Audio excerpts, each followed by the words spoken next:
Patayuin mo ang itlog na ito nang hindi mo lalagyan ng pandikit ha. Tapos sa ibabaw ng itlog na yan, patatayuin mo itong toothpick. So kapag nagawa mo yun, sa'yo na yan. Hirap naman nun.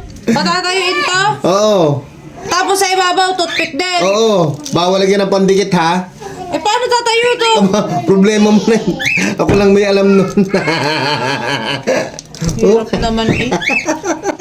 Basta, hindi mo siya lalagyan ng pandikit pati yung itlog. Yan, nakatayo dapat siya ha.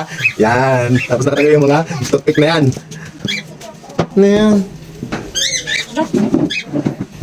Patatayuin ng itlog. Pati sa ibabaw ng itlog yung toothpick. Eh, dami naman yan eh. Napakahirap naman.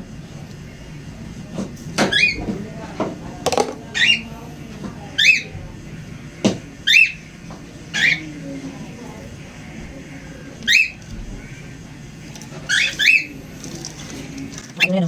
Toothpick.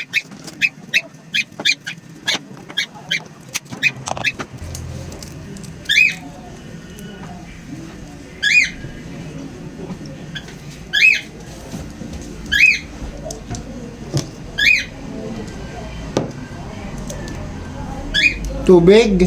Oo. Ay, hindi yan pandikit ha.